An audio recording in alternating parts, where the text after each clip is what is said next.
Hello everybody, my name is Michael and welcome back to Last to First.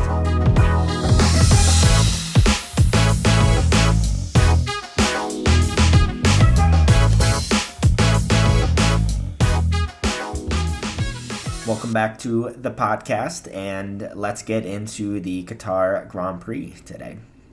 So first things first, I think we got to start with Max Verstappen being crowned 3 times world champion. I mean, what more is there to say? He's had a very dominant season, has performed incredibly well, to say the least. He's on a different level right now. Likely going to happen for the next couple of years, but hopefully there will be somebody to challenge him next year or the year after. But for now, he should enjoy the achievements that he has come to this year. It's a really, really impressive achievement and not something that we're going to see too often or maybe for a very long time. But definitely super impressive, and I don't think he's going to stop anytime soon. It really looks like he wants to continue to win every race this season and maybe restart that streak that he lost in Singapore. Not sure if I'm prepared for that, but it's a really real possibility. Either way, congrats to him. Incredible achievement. Super awesome for him. Okay, so let's go into my predictions versus the outcomes. Interesting. I think I was overall correct, but generally it didn't play out exactly how I was anticipating. Sometimes I think I know a lot about Formula One, and then things happen, and I'm just like, wow, I guess I really don't know as much as I think sometimes. But taking a look at Friday's qualifying, I was predicting that it would be Norris, Verstappen, and Piastri. And we wound up with Verstappen, Russell, and Hamilton, which was very shocking to me. Verstappen, not too surprising, but of course the 2 McLarens, they certainly had the pace to potentially get pole, if not start second and third like I had thought that they would be in the top 3. However, they got their qualifying laps deleted, and that caused them to start, I believe, 6th and 10th for the race. So that really set them on the back foot, but they certainly had the pace in quali as well as in the race. Now, for the Saturday sprint quali, I was predicting once again Verstappen, Norris, Piastri, just in a slightly different order. And what it ended up being was pretty surprising. Piastri, Norris, Verstappen. Super impressive from Piastri.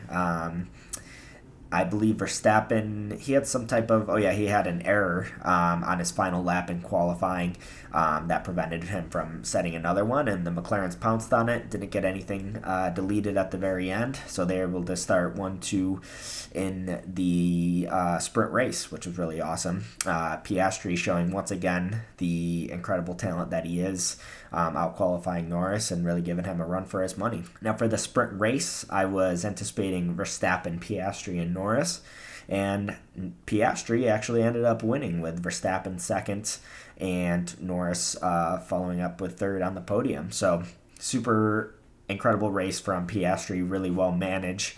He held his composure the entire time, even when Russell came absolutely storming on the softs.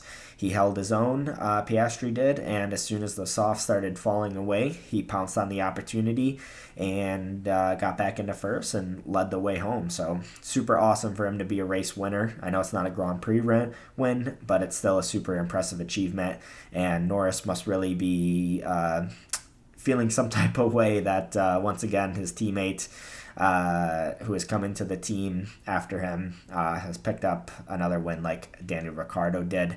But it is a sprint Grand Prix or a sprint win this time, so I'm sure it would be a little different if it was for the race win, for a proper Grand Prix win. But yeah, still super impressive from the both of them. McLaren is on another level right now, obviously other than Red Bull, but yeah, they're definitely going to nick 4th in the championship from Aston. Aston is really nowhere. They performed better than I thought they would this weekend, but it's almost a foregone conclusion, I would say, that McLaren's going to make a massive turnaround. Super impressive. Now, for the race itself, I was nearly correct. I had Verstappen, Norris, and Piastri, and it ended up being Verstappen, Piastri, Norris. I really anticipated Piastri to struggle a bit with the tires, as well as Norris just having better overall racecraft and better race pace. But I guess with the maximum stint length, the tires never really fell off, so Piastri was able to push the whole time. He started in a better grid position, so that certainly helped. But he maintained very close distance within a few seconds to Verstappen for the majority of the race, and managed to control Lando Norris behind as well. So super impressive from Piastri, a great weekend for the McLaren team. Taking a look at my masterclass of the weekend, I had for my prediction was McLaren, and I would say that was very accurate. I think other than the quality laps being deleted, they really had flawless execution. They had 2 double podiums and the fastest ever pit stop. So what more can you say? A truly great weekend for them. They fully deserved both of those podiums. So definitely a great job for them. For the disaster class of the weekend, I had Aston as my prediction. And yeah, I was very surprised by their pace. I thought they were really going to struggle with the high-speed nature of the circuit, but the Aston Martin, in the hands of Alonso at least, had decent enough pace to nick 6th and score some okay points. McLaren still, like I said, I think are going to get 4th in the Constructors' Championship, but Aston is doing what they can with a one-driver team. So better pace than I thought. I would say that was not a point for me, with Aston Martin being a disaster class of the weekend. Lastly, going into my bold prediction, I thought at least one Mercedes would get knocked out in Q2, and I wasn't entirely wrong, but I was intending, when I made the prediction at first, I forgot that it was a sprint race, so I was intending for it to be traditional quali.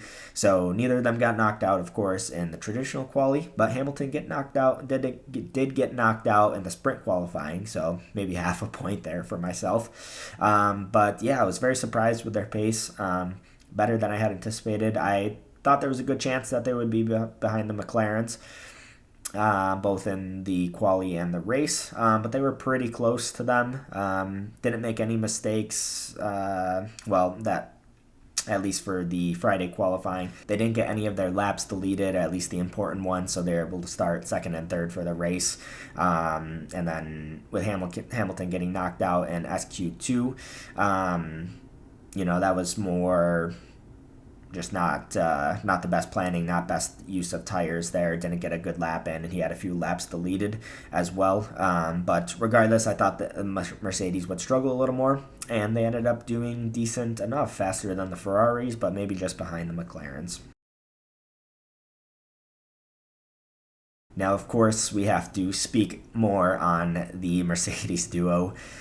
First lap, first corner, I couldn't believe it. The Mercedes collide, take each other out. I was ready to throw my phone up in the air. It was so crazy. I couldn't even believe it. That's just not what you do, especially when you're not even fighting for, realistically, not even fighting for a race win. You're not fighting for the championship. That's just an unnecessary mistake there. That shouldn't be happening. The battle for P2 is actually quite close, and Mercedes is pretty lucky that George Russell had a great drive to 4th, and Carlos Sainz didn't start the race, and then Leclerc didn't score a ton of points. So the gap in P2 in the Constructors is still pretty similar, so they're certainly very lucky. But my goodness, what a terrible judgment from Hamilton there. I would say that is 110% completely on Hamilton. I don't think there was anything wrong or anything that Russell could have done there. Hamilton just completely turned in too quick. He knew both of them were on the inside. I'm really not sure what he was thinking, but that was a complete and utter misjudgment on his part that really was not acceptable and took him out of the race and prevented Russell from potentially challenging for a race win and potentially challenging for at least the podium.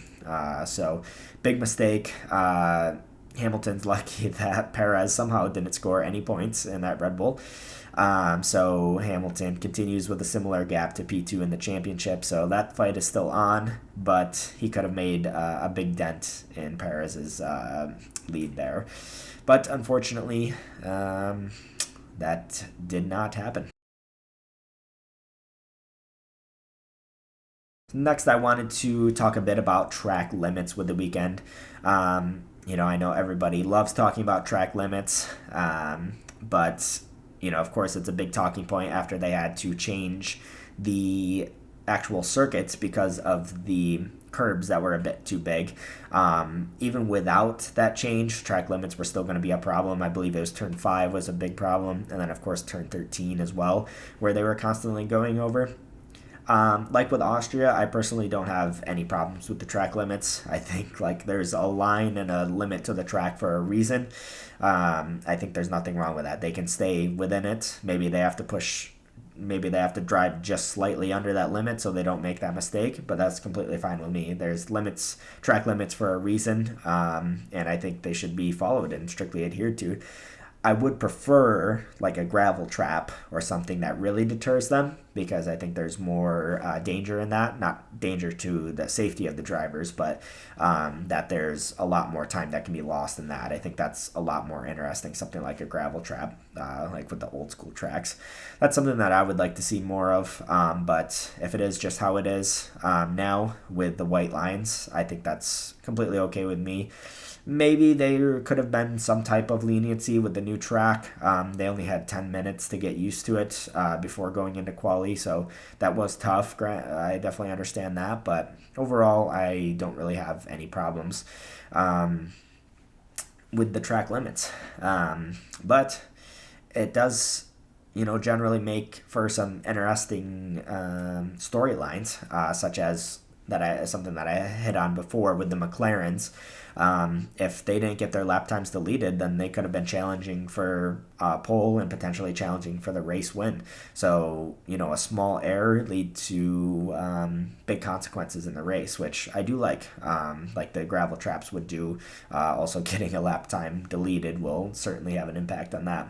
I find it interesting and definitely create some jeopardy in it. Continuing with the track limits, I thought it was rather synchronous with Perez and Verstappen. Verstappen claiming his third title, while Perez had 3 track limits penalties and not scoring a single point. I mean, what more can we say about that? Just made so many mistakes. Verstappen didn't even get a single warning about going over track limits, and I think it really shows how Perez's season has been going and how it's probably going to continue to go. But more on Perez and a couple other drivers a bit later.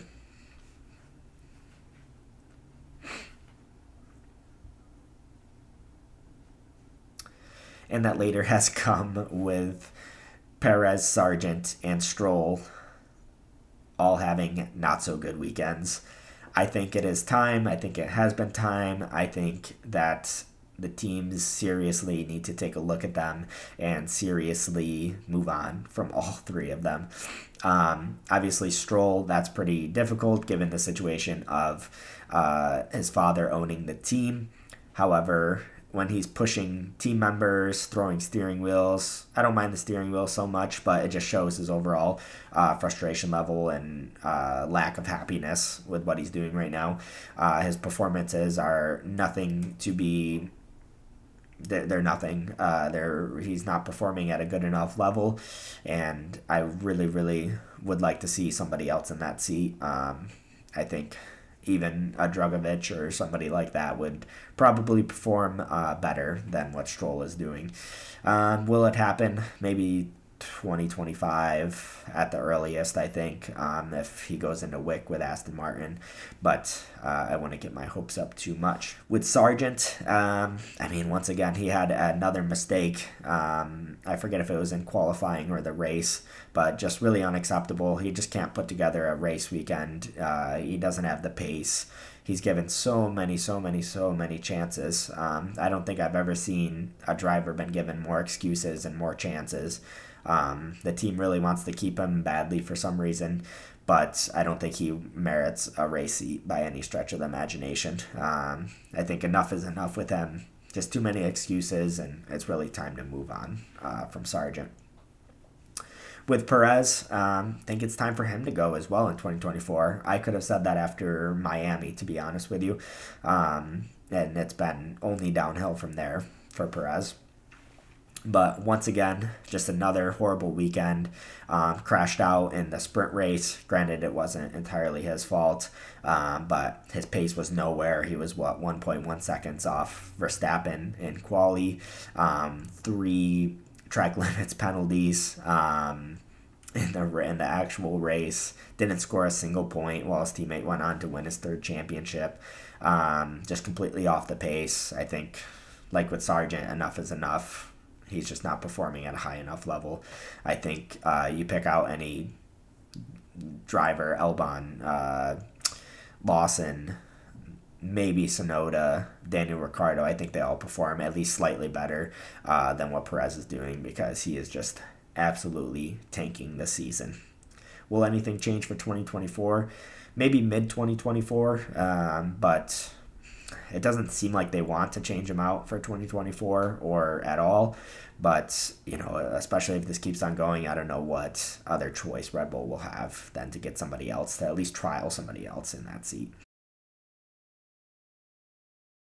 A few final thoughts about the race itself. Some people seem to be either thinking it was a really great race or a not so good race.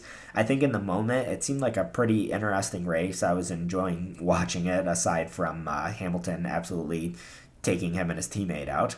But I thought it was interesting. The mandatory pit stop is something, or at least the maximum stint length is something, at least. I think after all, the race results weren't that unexpected. I think the weekend in general threw up some craziness with different people starting out of position and stuff, but I think after everything settled down, after all of the pit stops, it pretty much resulted in what you would expect. So I think all of the pit stops and trying to track it made it seem a little more interesting than it really was, but at its core, it was a pretty typical race. But I think it still would have been much better if it would have been a traditional one stop. I think that would have made for a pretty boring race. Speaking of the mandatory pit stops, or I should say the maximum stint length, a lot of people are calling for that to potentially be a permanent fixture. However, I definitely don't think there should be a maximum stint length. I would be very interested to see 2 mandatory pit stops instead of 1, or maybe using all 3 tire compounds. But having the stint lengths, the maximum stint lengths, I think it makes it a little too predictable, and it prevents more of like tire offsets and just gets rid of some of the jeopardy. The one thing I did like about it was that they could really push hard the entire stint and the tires were able to hold up, but that was mostly just the mediums, and the hards were okay, I guess. They didn't seem too quick, but the softs, they certainly couldn't handle it. But I think having 2 mandatory pit stops would make for a lot more interesting strategy, and wouldn't be feeling as forced as the maximum stint length, and it wouldn't be as predictable, I think. So it was definitely a fun accidental experiment, all done for safety with the tires falling apart. But I think it was fun to watch, and we can certainly take away some points from it as well. Last thing I'll hit on is the conditions of the race. Of course, a lot of controversy with that, given the heat, exhaustion of a lot of the drivers. Some drivers reportedly passing out, vomiting in their helmets, and not overall doing so well. I definitely am not thinking something necessarily needs to 100% be done, but it certainly did seem like it was near the limit. If people are having a hard time not passing out in the car, that's certainly dangerous and probably not something that should be happening. However, I do think that they are professional athletes and that they do need to have challenging scenarios. It's not too often in a Formula One car these days that drivers are genuinely exhausted after a race. So I do think that is interesting, but we certainly should consider the health and safety if they're borderline passing out while they're driving a car at 200 miles an hour. However, there are cases like Logan Sargent, who says he just doesn't drink water during a race. Of course, during a 2-hour race, when it's that hot, you're that sweating, that's not a very smart idea. So I think drinking more water during the race could certainly have helped him. But something to consider for the future. I'm not sure what the FIA will do, if anything. But first and foremost, it's good that everybody was okay. We don't want the drivers to be hurt by any stretch of the imagination. But we'll see what happens in the future with that. I think the race is going to take place a couple months later next year. So I think that should remove some of those problems. Not something that happens every weekend, that's for sure. All right, well, thank you for tuning in to the Last to First podcast again, reviewing the Qatar Grand Prix. Definitely an interesting race. I appreciate you guys tuning in. Keep on the lookout for my upcoming podcast for the United States Grand Prix, and I'll see you guys in the next one.